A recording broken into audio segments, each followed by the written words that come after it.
il y a des raisons pour tout dans la vie. C'est tout à fait normal dans le contexte où l'homme de l'évolution se trouve. Parce que c'est la raison qui prédomine. La raison. Alors, on vit constamment relié à toutes sortes de raisons. On a des raisons d'aimer, on a des raisons de travailler, on a des raisons pour améliorer sa santé, et on a des raisons pour tout. Et il le faut. Parce que si on n'aurait pas de raison d'améliorer sa santé, ça voudrait dire soit qu'on serait dans l'intelligence, ce que j'appelle l'énergie, ou que on serait à ne pas s'occuper de soi. C'est-à-dire, on vivrait, comme on appelle, on va dire des fois, au fil du temps. On laisserait les choses aller, et ainsi de suite. Bon. Mais, dans toutes ces raisons-là, c'est ce qui donne un sens ou des sens à la vie de l'homme. Et à travers ces raisons, l'homme essaie toujours de donner un sens à sa vie.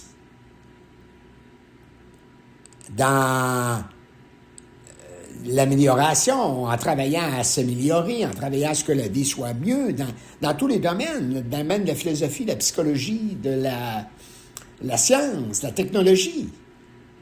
La technologie est par raison.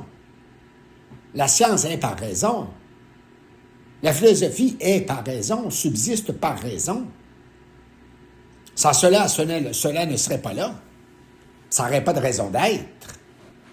Alors l'homme, si on parle d'être, a des raisons d'être. Et cherche des raisons pour être mieux ou pour être. C'est pour ça qu'il a toujours cherché à identifier qu'est-ce que c'est que l'être, qu'est-ce que c'est que être, à travers le raisonnement, à travers les raisons.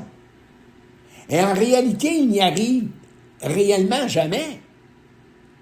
Parce que c'est comme, on pourrait dire, avec la raison, c'est comme sans fin.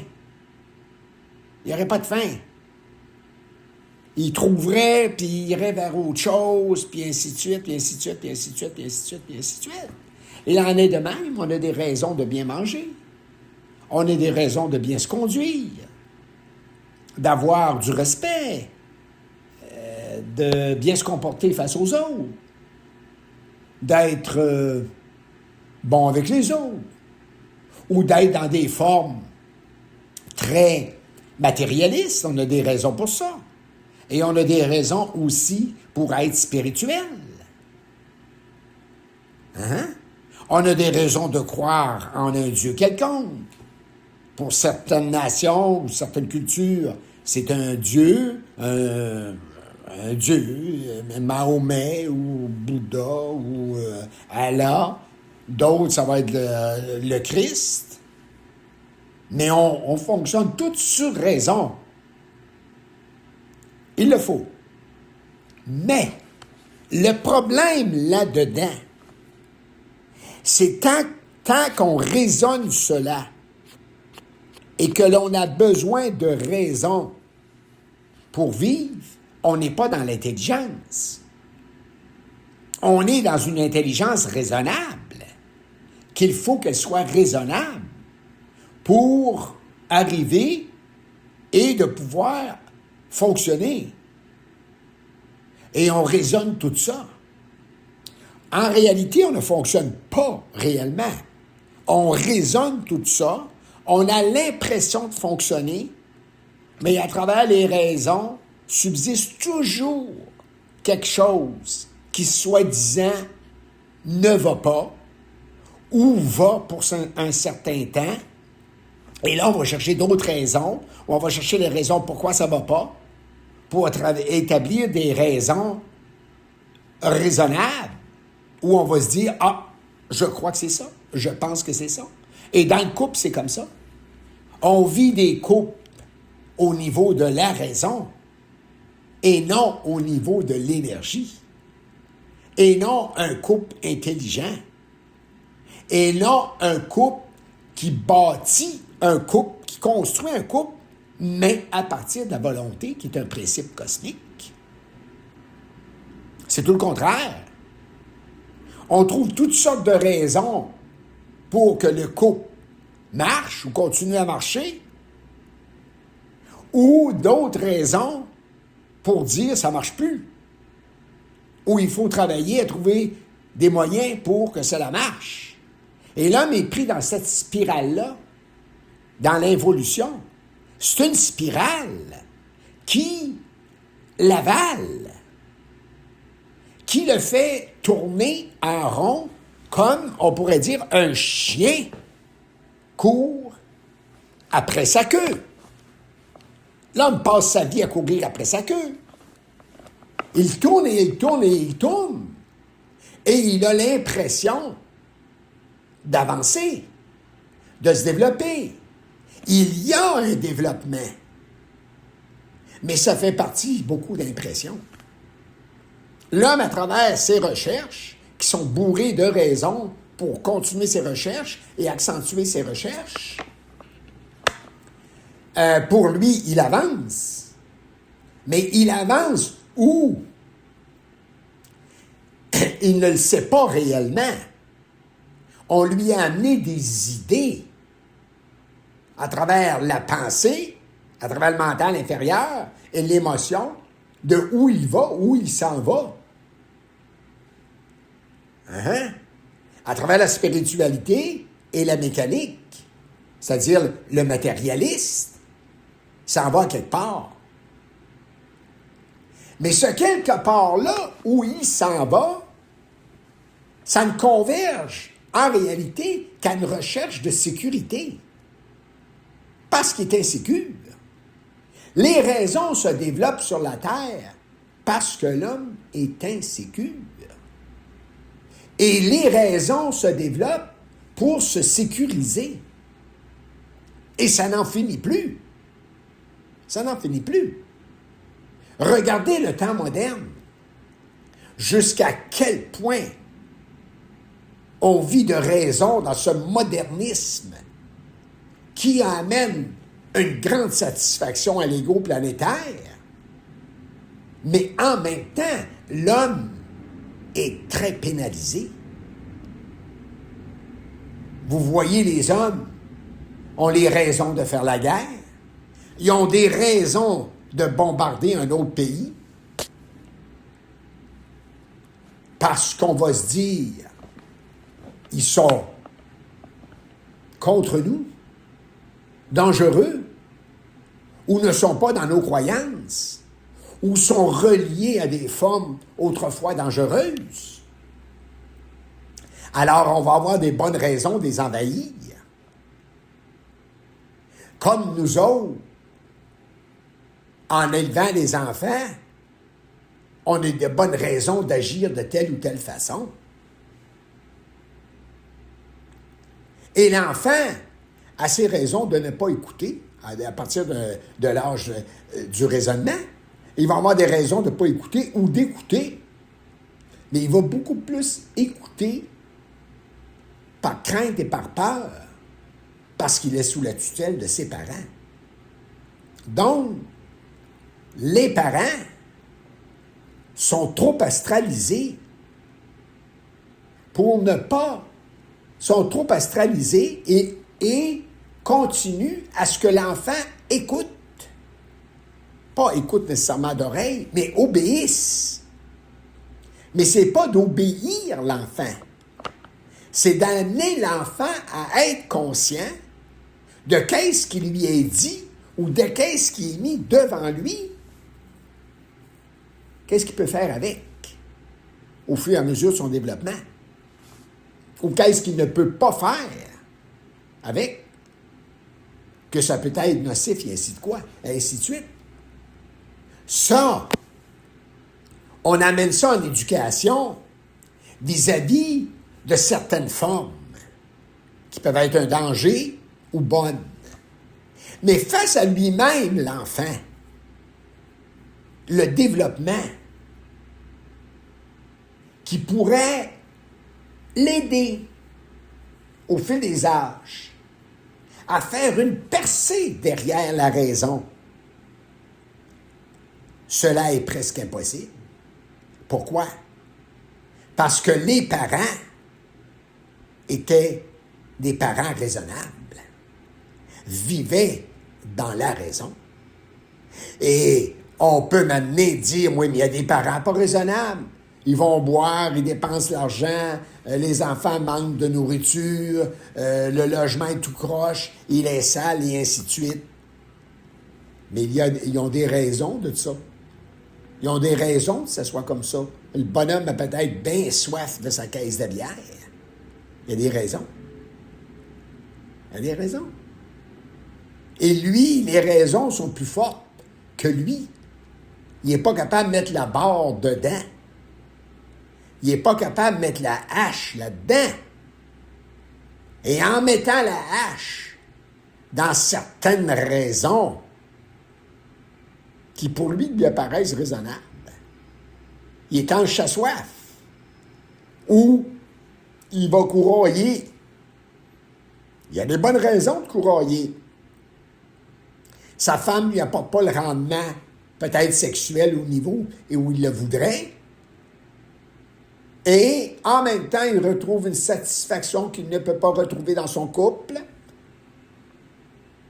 Puis en même temps, il a des bonnes raisons de garder sa femme.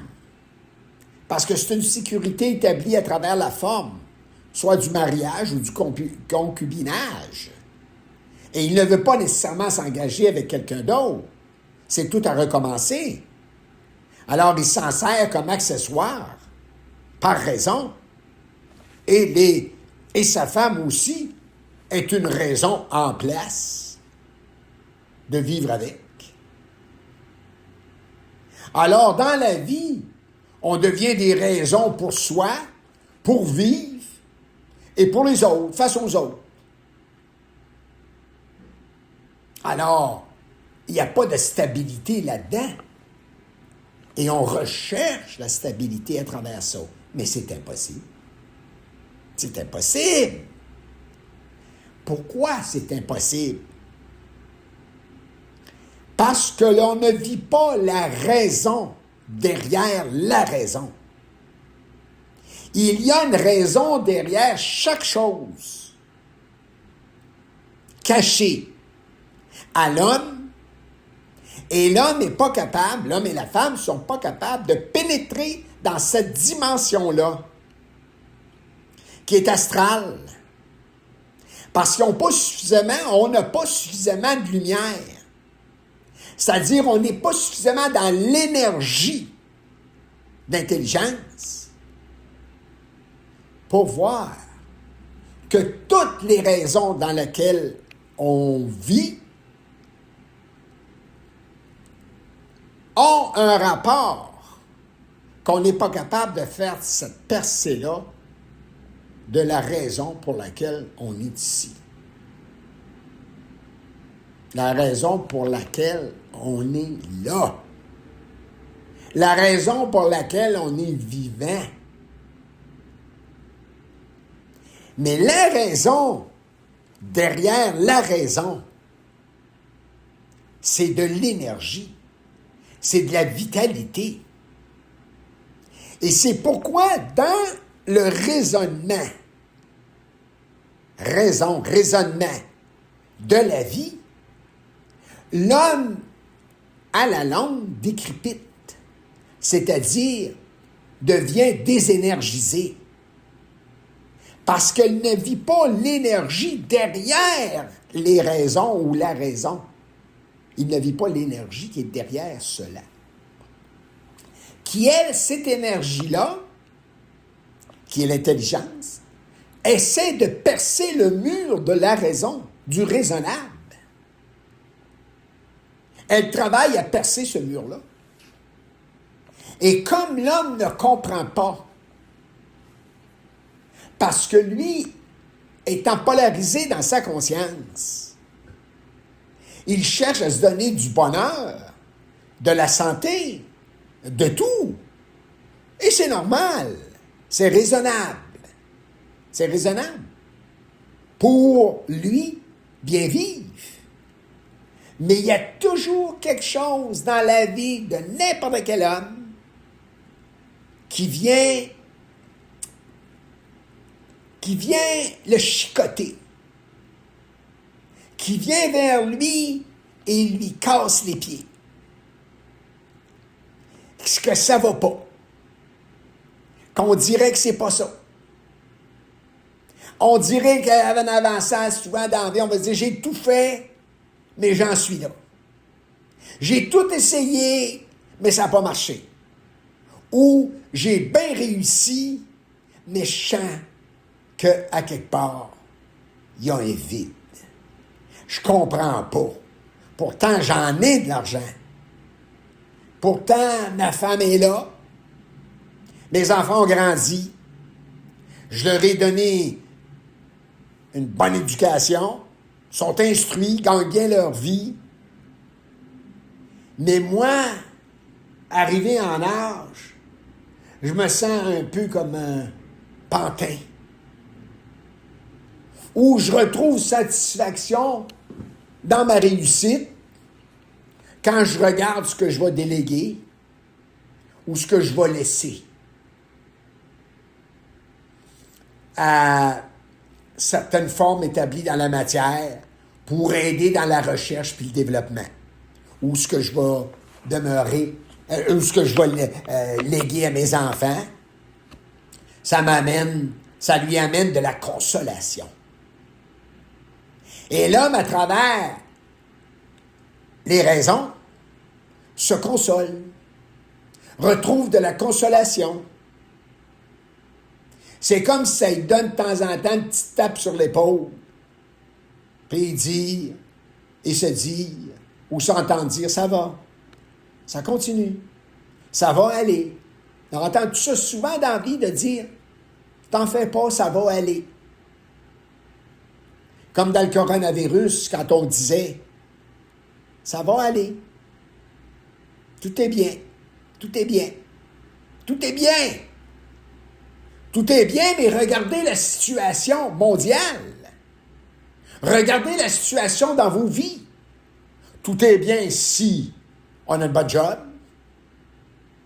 on a un beau petit couple, on a nos petits-enfants bien habillés qui vont à l'école, qui sont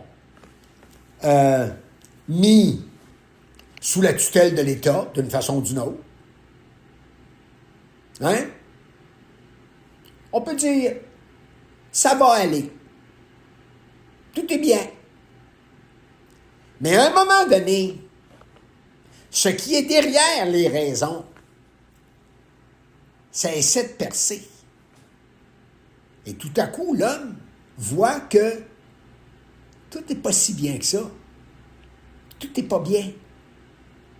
Tout est mal. Tout tourne à l'envers. Tout ne va pas. Je comprends plus rien. Je sais plus ce qui se passe. Parce que là, il est affaibli dans ses raisons. Le sens qu'il donnait à sa vie, à travers les idéologies, puis à travers ce qui lui était proposé, ça lui suffit de moins en moins. Mais il ne s'en rend pas trop compte que c'est pas suffisant. Il cherche. Il se casse la tête. L'homme se casse la tête depuis des siècles et des siècles qu'il se casse la tête. Il se casse tellement la tête qu'il en devient engourdi. Il devient à ne plus savoir qui il est, à ne plus savoir où il s'en va. Alors, il est obligé d'embarquer, ça a toujours été, dans la direction qui lui est proposée. Alors, il devient démuni de plus en plus de lui-même. Et comme un arbre de Noël, on travaille à le décorer, où l'homme et la femme, travaille à se décorer de toutes les façons possibles à travers les raisons, à travers les raisons. Alors, il est comme un arbre de Noël décoré.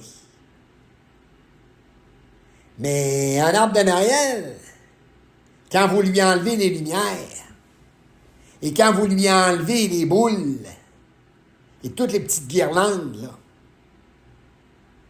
là, c'est pas mal dénudé. Là, derrière ça, ce qu'on voit, c'est que c'est sec. L'arbre est sec. L'arbre est séché. Il a été, pour un temps, extraordinairement beau. C'est la fête, c'est la réjouissance, c'est le merveilleux. On oublie quasiment tout en rapport avec les raisons de ce que l'arbre ou de ce qu'on a donné à l'arbre qui nous procure la joie. Même dans les problèmes de santé, à partir de ce moment-là, c'est un petit peu moindre. Malgré qu'à l'intérieur, ça revient. Ça revient. Alors, on regarde l'arbre de Noël avec les boules dedans, puis les lumières, puis les décorations. Ça nous amène une petite consolation. Ça nous amène une petite réjouissance.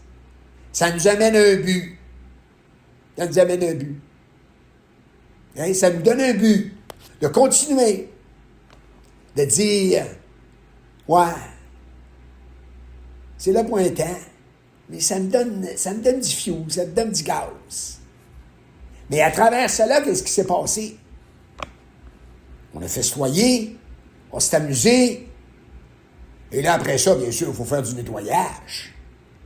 Parce que, à travers festoyer, on s'est rempli au maximum. Puis le corps ne peut pas tout prendre ça. Moi, j'avais oublié, on a nos produits pour ça, naturels ou pharmaceutiques, pour se donner du nettoyage. Hein? Ça fait dur. J'ai pas dit de ne pas s'amuser, de ne pas faire d'arbre de Noël, puis de ne pas festoyer. Mais faut pas le faire sous du conditionnement, puis du conditionnement, puis du conditionnement.